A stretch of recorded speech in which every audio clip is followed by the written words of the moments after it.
Hello, xin chào các bạn đã quay trở lại với kênh YouTube Review 5 phút. Ở cuối tập 122, trên đường đi tới chiến trường Viễn Cổ, Vương Lâm bị một đám yêu binh yêu tướng tấn công, anh ấy chỉ một hơi đã liền lấy mạng tất cả. Cùng lúc này, trong bảo tháp, áo giáp cổ ma nhìn lão già đang quỳ nói: "Đến lúc đón khách rồi, ta ban cho ngươi 3 kiện ma giáp, ngươi đi cản hắn cho ta." Dứt lời, 3 mảnh áo giáp bay ra, rồi liền bay về phía lão già vào dung nhập vào cơ thể của lão. Nhất thời, từng đạo hoa văn lập tức hiện rõ khắp toàn thân lão già. Xong xuôi, bộ giáp phát ra thần niệm mệt mỏi cất giọng: "Người đi đi." Thanh âm vừa dứt, lão già tên Minh Uyên bước ra khỏi tháp, lão nhìn về phía hư không và hô lớn: "Yêu vệ đi ra!" Ngay lập tức, một nữ tử của một lão già khọ và hổ bào liền đi ra chắp quyền nói: "Yêu vệ Phong Ngâm, địa ma, hổ bào có mặt." Ngay khi ba người này vừa tới, lão già tôn ma trên người lập tức tỏa ra sát khí quát: "Chủ nhân có lệnh, truy sát Vương Lâm." Đáp lại, cả ba người hổ bào đồng thanh hô lớn quát: "Rõ!" Dứt lời, thân hình ba người nháy mắt đã liền biến mất vào hư vô. Cùng lúc đó, Vương Lâm đang phi hành trên không trung, nơi đó ở dưới mặt đất tràn đầy tử khí và xương cốt, làm người ta phải rùng mình. Bất ngờ khi anh ấy đang phi hành thì mặt đất đổ tung, những khối đất nhọn đâm về phía anh ấy. Vương Lâm vung tay, các khối đất liền vỡ nát. Sau đó, từ dưới mặt đất, địa ma phóng người lên, hắn thè lưỡi liếm môi nhìn Vương Lâm với vẻ mặt thèm thuồng. Nhìn hắn, Vương Lâm không chần chừ liền tung ra tịch diệt chỉ, một bàn tay khổng lồ từ hư không phóng đến người đối thủ. Đối diện với nó, phía bên kia, địa ma huyễn hóa ra một hư ảnh khổng lồ, rồi há miệng nuốt trọn một chỉ của Vương Lâm vào trong miệng. Sau đó, lão ta nhìn Vương Lâm cười sướng nói: "Nhóc con, chỉ phong của ngươi rất ngon, ta cũng muốn tặng ngươi một cái."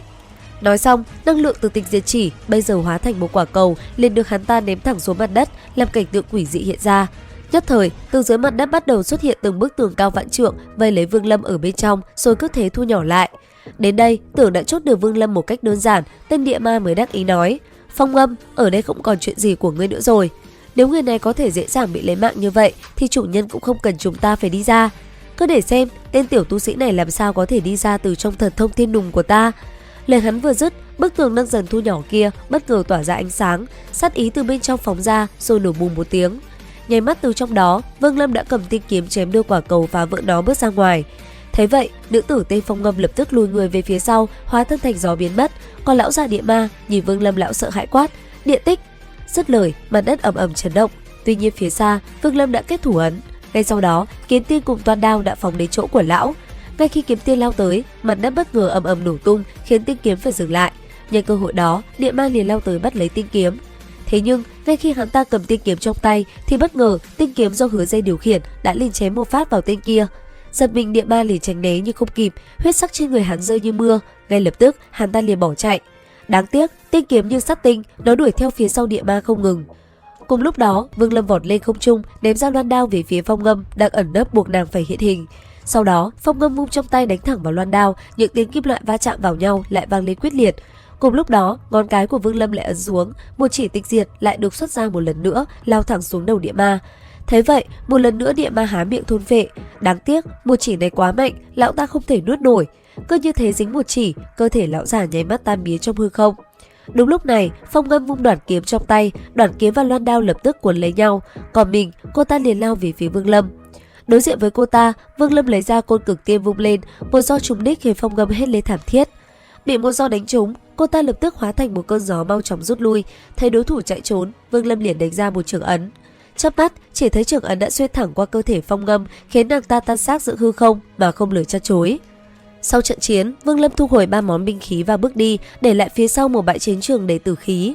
Cùng lúc đó, trong hắc tháp, chứng kiến chưởng ấn của Vương Lâm, Tô Ma cũng lộ rõ vẻ sợ hãi và bối rối, tự lẩm bẩm nói: "Chưởng ấn kia là hắn, người này chẳng lẽ có liên quan với hắn chẳng lẽ hắn cũng đi tới nơi này?" Lời lão ta vừa dứt thì từ rất xa, một tiếng hét lớn hợp thành từ hàng trăm ngàn hồn phách vang dội từ chân trời quát: "Vương Lâm!" Tiếng động này mạnh đến mức khiến Vương Lâm tỉnh táo lại. Hắn xoay người thì thấy một đám mây đen và vô số hồn phách đang kéo đến. Dưới đám mây đó chính là hổ bào. Hắn nhìn Vương Lâm với ánh mắt đầy hận thù quát: "Vương Lâm, ngươi còn nhớ ta chứ?" Nghe vậy, Vương Lâm lạnh lùng nhìn đối phương rồi hỏi: "Ngươi là hổ bào sao?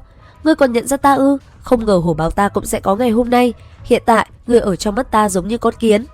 Nghe được lời này, Vương Lâm chỉ bình thản đáp: "Quả thật không nghĩ tới. Năm đó, ngươi vứt bỏ ta cùng với Thập Tam, nào biết chúng ta chịu bao đau khổ. Trong nhà lao, ta vô số lần ta kêu gọi, mong ngươi có thể tới cứu ta. Ngươi ở đâu? May mà trời xanh có mắt, để ta gặp được chủ nhân. Sau khi bắt được ngươi, ta sẽ cho ngươi vào nhà lao trải vũ nhục, để ngươi hiểu ta đã đau đớn như thế nào. Tiếp theo, ta sẽ thu hồn phách của ngươi và trở lại luyện hồ bộ lạc, đem tất cả mọi người nơi đó biến thành hồn phách." Nghe được những lời này, Vương Lâm trầm ngâm hồi lâu rồi chậm rãi nói, ngươi thì ra hận ta như vậy. Hận, đương nhiên hận, có luyện hồn thuật này, ta nhất định sẽ đứng trên đỉnh của vùng đất yêu linh này, ngươi nhất định phải bỏ mạng dưới tay ta.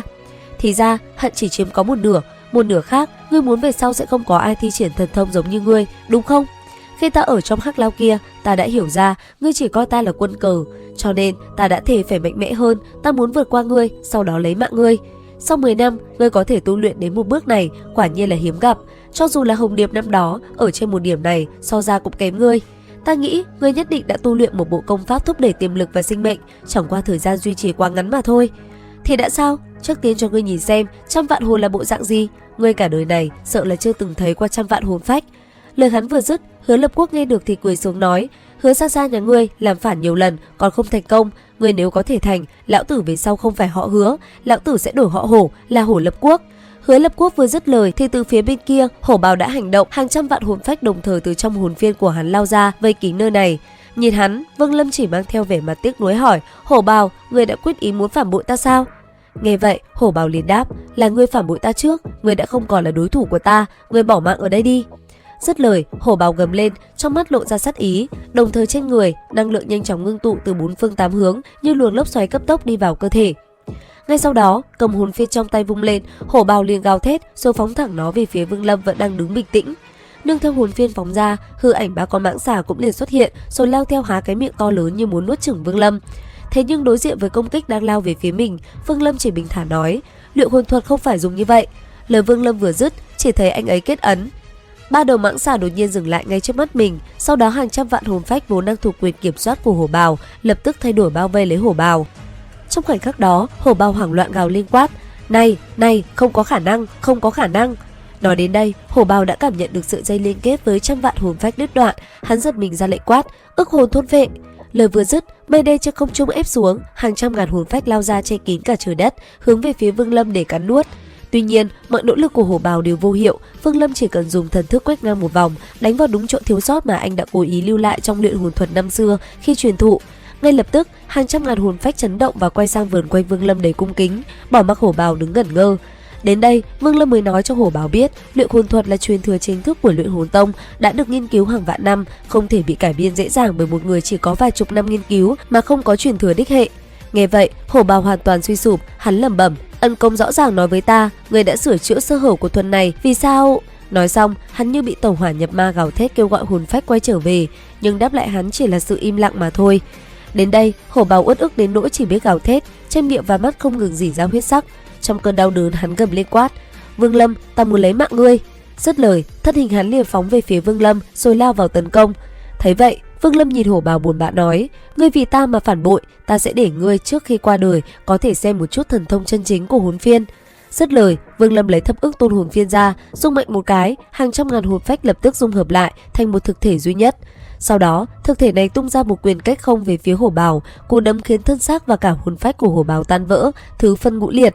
Cuối cùng, sau khi thu toàn bộ hồn phách vào tôn hồn phiên, Vương Lâm nhìn về phía xa, nơi có một tòa tháp đen cao vút. Đứng trước tòa tháp đó chính là Minh Uyên, một lão già có tu vi vấn đỉnh hậu kỳ. Tiếp theo, trận chiến giữa Vương Lâm với lão già này sẽ căng thẳng như thế nào?